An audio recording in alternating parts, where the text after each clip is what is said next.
साथियों, आज जो कहानी मैं आपको सुनाने जा रहा हूँ, ये कहानी आपके हृदय में चुभ जाएगी। साथियों, कहानी बहुत ही सच्चाप्रद एवं महत्वपूर्ण होने वाली है और आपसे मेरा एक निवेदन है कि हमारी वीडियो को अंत तक जरूर देखें।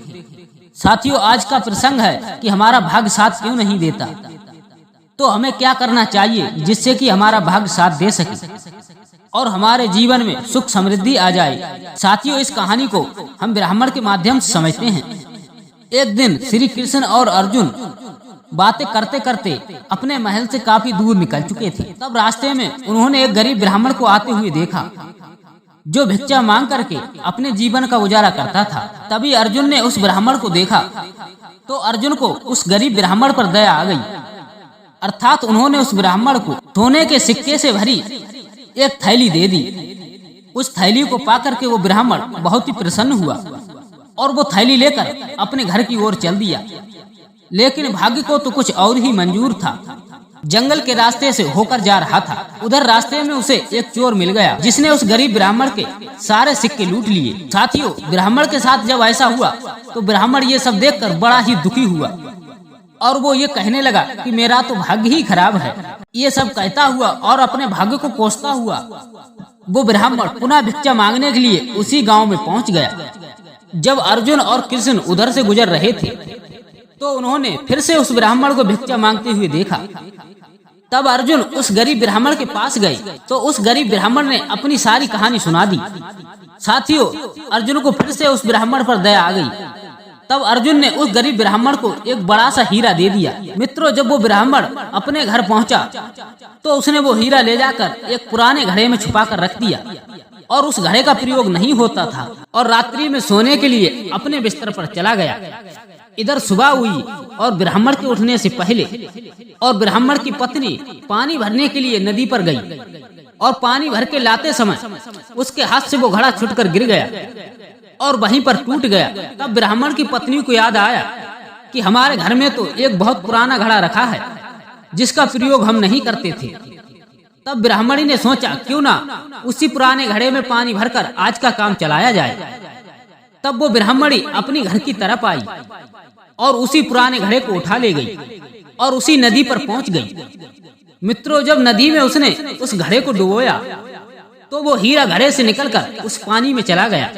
जब ब्राह्मणी पानी भर के घर को आई, ब्राह्मण ने जब अपनी पत्नी के हाथ में उस घड़े को देखा और उस घड़े में सिर्फ पानी भरा देखा तो ब्राह्मण समझ गया कि हमारे साथ क्या हुआ होगा। यह सब देखकर वो ब्राह्मण उदास हो गया। फिर अगले दिन भिक्षा मांगने उसी स्थान पर जा पहुंचा। कुछ समय के बाद कृष्ण और अर्जुन कहीं से लौटकर आ रहे थे और उनकी नजर फिर उसी ब्राह्मण पर पड़ी। तब अर्जुन फिर से उसी ब्राह्मण के पास पहुंचे। तब अर्जुन कहने लगे कि हे ब्राह्मण देव, अब आपको भीख मांगने की क्या आवश्यकता पड़ गई। तब ब्राह्मण ने फिर अपनी पूरी राम कहानी सुना दी कि मेरे साथ क्या हुआ था। ब्राह्मण की दुर्भाग्य भर कहानी सुनकर अर्जुन श्री कृष्ण से बोले कि इस व्यक्ति के भाग्य में सुख समृद्धि लिखी ही नहीं है। अब मुझे नहीं लगता कि मैं इस ब्राह्मण की और कुछ मदद कर पाऊंगा। तब श्री कृष्ण बोले नहीं, बस उन्होंने उसी ब्राह्मण को 2 पैसे दे दिए। तब ब्राह्मण ने वो पैसे लिए और अपने घर की ओर चल दिया। ब्राह्मण के जाने के बाद अर्जुन बोले, जब मेरे इतना सोना एवं हीरा देने के बाद भी उस गरीब ब्राह्मण का भला नहीं हो सका तो आपके दिए हुए 2 पैसे से भला कैसे भला हो सकता है। तब श्री कृष्ण मुस्कुराने लगे और बोले कि चलो देखते हैं क्या होता है, ये तो ब्राह्मण की किस्मत जाने। तब ब्राह्मण अपने भाग्य को कोसता हुआ अपने घर की ओर जा रहा था।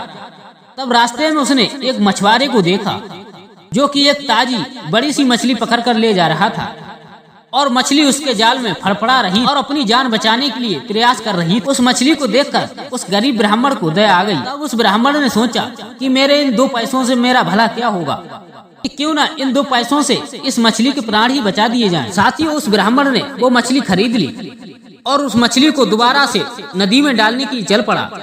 उस मछली को नदी में फेंकने से पहले कि उस मछली के मुंह में कोई बड़ी सी वस्तु अटकी हुई है और उसी की वजह से वो तड़फड़ा रही है और सांस नहीं ले पा रही है। जब ब्राह्मण ने उस मछली का मुंह खोलकर देखा तो उसके मुंह में बड़ा सा हीरा था जो उसे अर्जुन ने दिया था। तब वो ब्राह्मण उस हीरे को पाकर बड़ा ही खुश हुआ और वो जोरों से चिल्लाने लगा कि देखो देखो मिल गया।